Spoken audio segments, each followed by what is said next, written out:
From Fox 8 Sports, this is the Overtime Podcast. From the Fox 8 studios in New Orleans, this is the Fox 8 Overtime Podcast. I'm Vasilios, that's Sean Fazand. Remember to like, subscribe, rate, and review.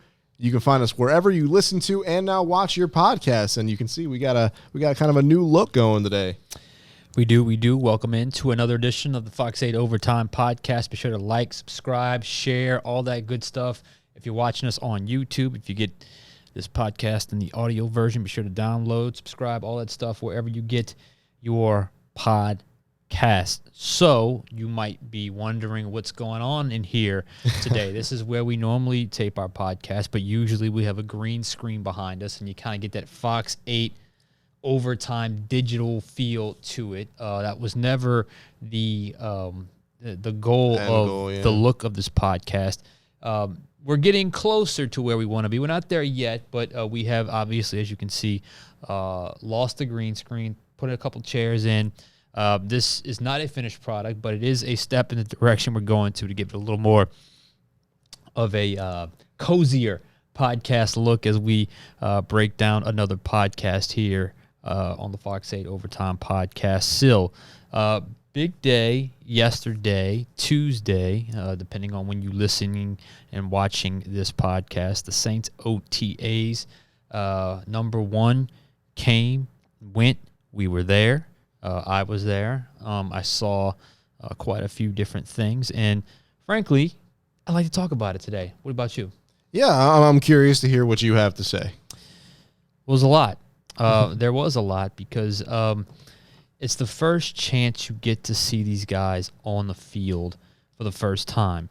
Your natural tendency is to overreact to what you see because it's your first look at these guys. It is human nature, and I've been doing this long enough to where you're able to somewhat filter out what's real, what's not, what could maybe translate, what is complete fool's gold, and what frankly does not matter.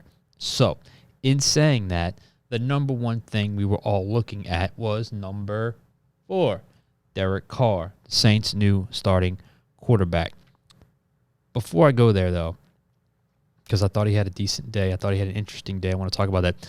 There was a big picture, a different feel than what those OTAs brought a season ago or a year ago, an off season ago.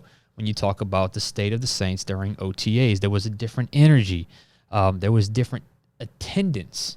There was a different confidence coming from the head coach. That was all very apparent. There was a different step.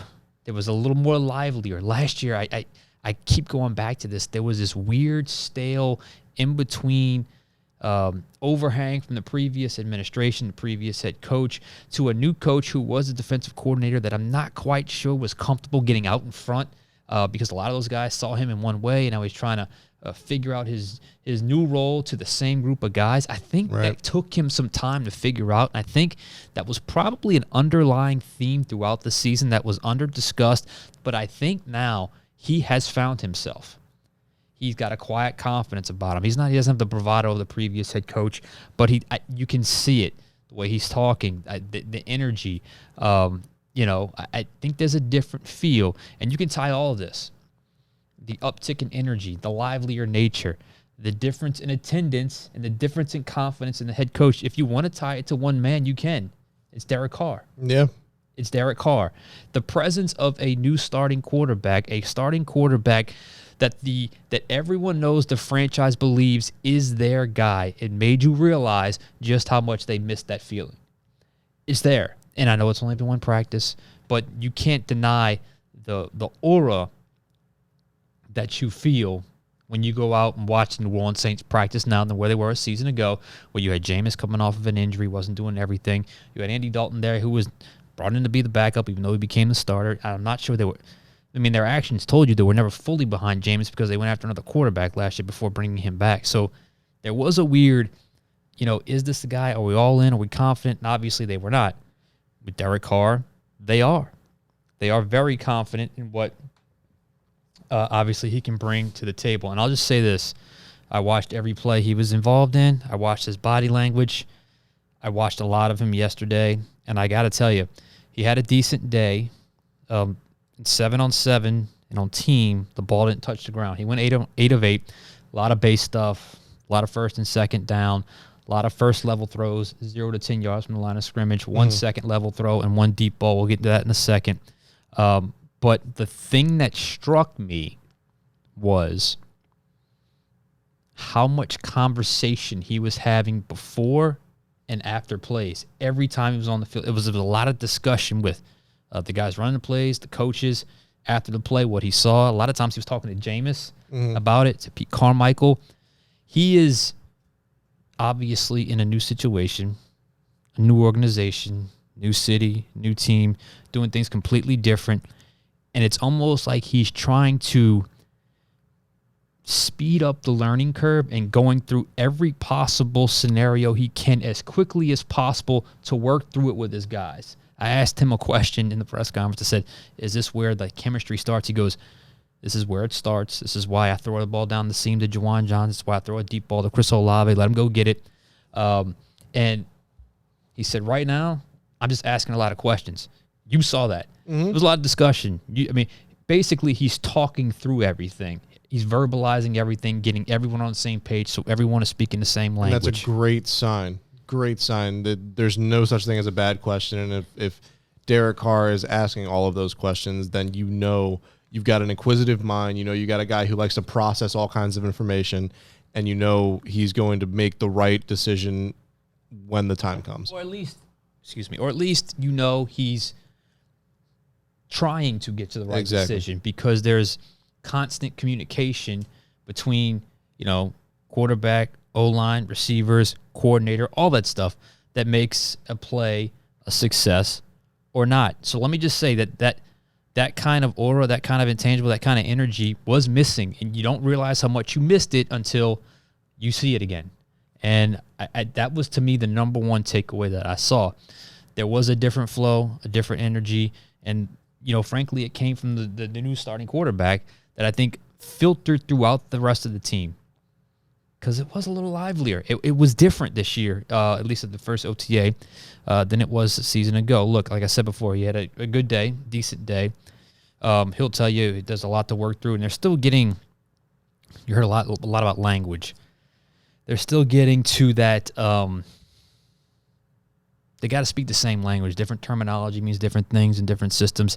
He wants to work through all of that through OTAs and have that down. So by the time training camp comes, that's second nature and everything's working on, obviously, improvement. 7-on-7, he went 6 for 6. Matter of fact, I got the list right here. Let me just say it out there. I tweeted out this passing chart. I figured some of y'all would like that, and you got a good response on Twitter, but I'll just say it right here just for the sake of this podcast. He opened up with a quick out to Juwan Johnson, hit a little check down to Jamal Williams, hit a little shallow cross to, I'm a little high here if you just tap me down a little bit. Yeah.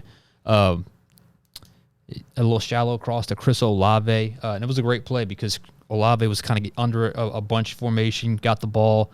Carr saw this is during 7-on-7. Adebo's having to get through the bunch. He hits Olave. He turns and runs with it. That's basically, something that Olave needed to work on from a season ago, that catch and run after catch thing. Yep. Then he hit Lucas Kroll on a 5-yard curl. Then he hit Kroll again on an 8-yard curl. And then he hit that down the seam throw to Juwan Johnson for about 25 yards. That's in 7-on-7. So 6 of 6. I thought he highlighted his day with that throw to Juwan Johnson. And then during team, he only threw 2 passes. Again, it was first and second down. During team, though, he was able to hit Olave again on kind of an outside in route, quick in sort of route, 6 yards. And then he threw a deep ball up to Chris Olave, which may have been a sack on the play. But the truth is, he just threw it up there and let the guy go make a play, and Olave was able to come down with it. So all in all, I felt like for what we saw from Derek Carr was actually a pretty good thing, a pretty good day. And really, I wasn't expecting to light the world on fire. I was expecting a few hiccups and mistakes. There probably was some just in alignment and audible. Or in, just verbalizing things. But it didn't look that way on the field. Looked fairly smooth for his first practice. Yeah, I'm excited to see. Watching all the video yesterday, while he was learning, with the system and just get familiarizing himself with everybody there, you could just tell that he was a commanding presence on the practice field. And so that this goes hand in hand with what you were saying. But I'm excited to see how Derek Carr progresses through the rest of these voluntary workouts into training camp.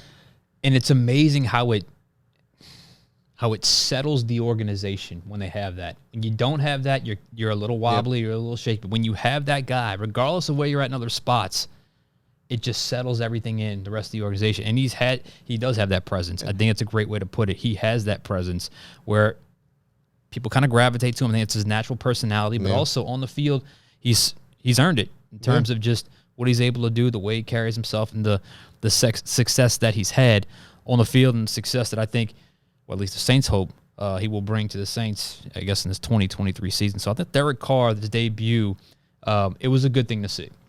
Was there anybody else who stood out to you at practice other than Carr? Yeah, I mean, obviously there's a lot of things that were happening yesterday. The biggest had to be Foster Moreau. Watching him was something, because you would have never known that guy had any sort of lymphoma, any sort of cancer diagnosis just 2 months ago, because there's no weight loss. There's no weight loss. Exactly 2 months ago, I believe. 2 months almost to the day. There's no weight loss. And that's what first thing you think of when you think of cancer. You're going to drop a little bit, hopefully get it back when treatment's done. He never lost any. He said his quality of life never really changed. Once he got over the shock, the Saints contacted his agent right away and said they were still interested. That meant a lot to him. So it certainly, and he was out there running routes on air with the first team, second team, and I think he even got some third team reps as well, depending on what the period was. But let me just say this for Foster Moreau. He fits right in. So the story is one thing. It's a great story. You know, it's a feel-good story. It's a remarkable story. It's almost a miraculous story when you talk about the recovery. But you would have never known based off of how seamless he has fit in, not just from his help, but he's on a new team. Yeah. He's on a new team. Now, it's a new team in a city he knows quite well, but that's not easy to do. Sometimes that brings some added pressure, and I thought he fit right in. And I have no doubt he is going to be one of these guys they count on where he's just going to be solid all the way around. All the way around, he's going to be solid in what they do. He's not going to be a star. I know Juan had asked me last night on the show, can he be the number one target? I'm like, no. That's not his game. He's not a number one passing target guy. He's going to be a guy that is going to do everything that's asked of him. I don't think he's going to be he's going to get a lot of snaps, but not tight end one snaps. He's going to get snaps on the field. You know, he's going to get his time on the field. I don't know if he's ever going to be the main guy on a passing progression, multiple plays, but I do think he's a guy, when the season's over, you'll think, you know what? He checked a lot of boxes for us. He was a pretty clean, pretty safe player. And it's an upgrade. It's an upgrade over what they had at that position. Oh, by the way, the guy that wore the same number, Adam Troutman, which was also Foster Moreau's number in high school when he went to Jesuit High School that year. Number 82. They won the state championship. So Foster Moreau is one, obviously. But another one that caught my eye was another tight end. And some of this had to do with the fact that, you know, a lot of the plays were geared to shorter routes, shorter and different person. It was a lot of base and two tight end sets. They didn't do nickel or four wide receivers. So would you say it was kind of just like fundamental and basic? It was a lot of base work. So the passing plays were geared more towards, you know, the main two receivers are covered. You get to your tight end. But it was Lucas Krull. Lucas Krull seemed to have a decent day. I think he had 4 catches on the day. He's a guy that signed as an undrafted free agent last year, got on a practice squad, was active for a game or two, didn't have any real stats, but he's one. I watched a lot of him because he was Kenny Pickett's main guy when he came out, and I watched a lot of Kenny Pickett when the Saints were or when he was coming out, because, you know, there was a chance the Saints could have drafted a quarterback in the 22 draft. So I thought Lucas Krull, maybe it's a chance for him to, you know, step up, and maybe he earns the third tight end spot, depending on how you view Taysom Hill. Maybe he finds his way onto the roster, or maybe he becomes too active or too good to sneak on the practice squad. Again, but that is a prime example of you don't want to go too far based off of one practice. Right. You know, I thought he had a nice practice, but I'm going to keep it at that for the Saints and for Lucas Krull. I think the hype is warranted, though, for Krull, and and for Moreau, though, because we've harped on several times on this podcast about how the tight end position needs to be improved. And so seeing that from those two guys just makes you feel a whole lot better about where that position is. Am I wrong? Well, yeah, no, I don't think you're wrong. I think if you go down the depth chart and you go Johnson to Johnson from last year, Juwan to Juwan, Taysom to Taysom, he's in his own category. I don't even like calling him a tight end. He's going to score touchdowns. And you go Troutman to Moreau, that's an upgrade. And then I'm trying to even think who was behind Taysom and Troutman last year, the fourth tight end. Who would that have been? I think it was just like a rotating door. Yeah, guys. so you get if Kroll is able to up his game, be productive. Yeah, I think the entirety of the room can be upgraded with the additions of Moreau and the continued improvement of a guy like Kroll and also Juwan Johnson, who has big play ability. So that's a group that you look on the surface and say maybe it doesn't jump out, but maybe as the season plays itself out, we'll look back and say that they improved in that area and it helped them, win some games. And I think that's certainly important as they go forward. Couple of other things, a couple other rookies, because there was a few that made some impressions yesterday. Jake Haener is not 6 foot. He looks significantly shorter than the rest of the quarterbacks, and I think Derek Carr 6'3" or 6'4". But he plays with a fearlessness though that I think is certainly you noticed that a little bit. He fired 2 back shoulder throws, one in 7-on-7, and the other in team to A.T. Perry. The short quarterback playing fearless, making back shoulder throws. Yeah, careful what you say now, bro. Yeah, exactly. But I think he's a guy. I thought he had a nice little rhythm. He finished out his day on a bootleg throw to Lucas Kroll, and he's a guy that didn't have a bad day at the office, especially for his first practice with everyone there. A.T. Perry had 2 catches on 5 targets. He dropped 2 back shoulders, one from Haener, one from Jameis Winston, and then he missed he got the ball knocked away from him on a quick in throw from it was Haener. Was it Haener? It was during team, but it got knocked away. So I think he had a lot of targets, 5 targets for the rookie, but that was because a lot of those guys were out, some of the other receivers. But I do think there's he's gonna get a lot of work. Brazee got some third team action in team. Got a tackle for loss. The first time we were able to watch him play, he got a tackle for loss. Hey. Look, again. It's OTAs. It's OTAs, no pads, but he did flash with that one play for a tackle for loss. Nick Saldiveri, he's out with a calf injury. Some other absences. Taysom wasn't there. Alvin Kamara wasn't there. Ramczyk, Lattimore, Davis, Saldiveri, Andrus Pete, James Hurst, Ruiz, and Penning were there, but they weren't participating. Was Kendra Miller still off to the side, too? He was off to the side as well. As was one of the tight ends. So some of the bigger name guys weren't there, but there were some big name guys that were. We mentioned Carr, Cam Jordan, Tyrann Mathieu. Michael Thomas obviously was not there either. Write that number down right there. Number 13. Michael Thomas wasn't there either. He's a wild card at this point. The whole wide receiver group is a wild card position at this point. You just don't know exactly what you're going to get, how it's going to sort itself out. But nonetheless, all things considered, for an OTA practice, I walked away feeling okay. I'm not going to go any further than that. I did like the energy and I liked the vibe. I thought that was the most important thing.